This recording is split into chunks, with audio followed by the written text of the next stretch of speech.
Now, I've never been one for using my baits straight out the bag, so to speak. I think there is so much more you can do to them to maximise attraction and really crank up those food signals.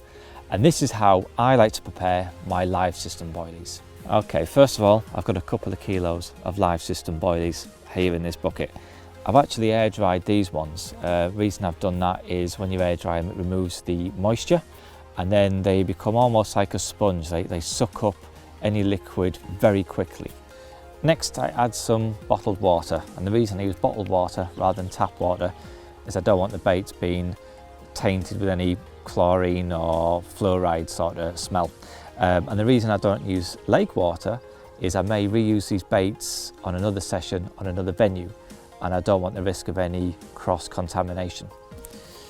So I'm just going to add enough water so the baits are almost covered.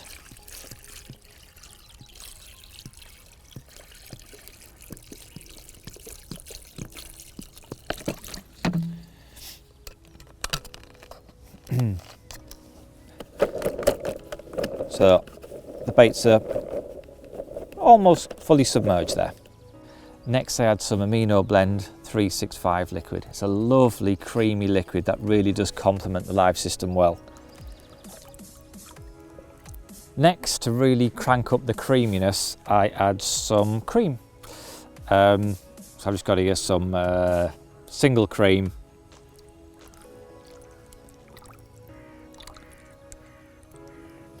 I've added more or less the full jar there.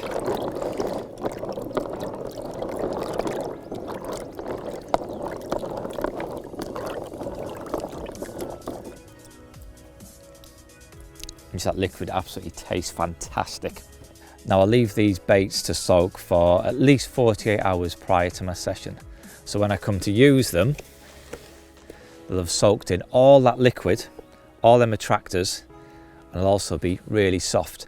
Now I prefer my baits to be as soft as possible. You can see there I literally barely need to squeeze them and they just break down to nothing.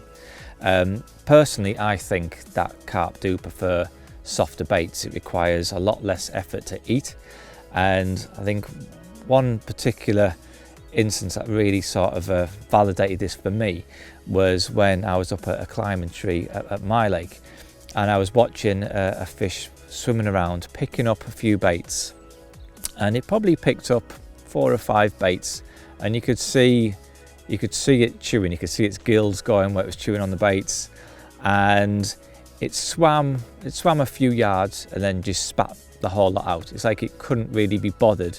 It couldn't be bothered to put in the effort to actually crunch the baits and eat them. And on that exact same occasion, I had some paste, and I rolled up a few balls of paste, put them in the same sort of spot, and the fish came back. It sucked in the paste, you saw its gills going, and it ate all of it. So although actually you probably would have caught that fish by using a harder bait, on that day when the fish was feeding a little bit finicky, it definitely preferred to eat the softer baits. And ever since then, I've always wanted to replicate that by using a soft bait.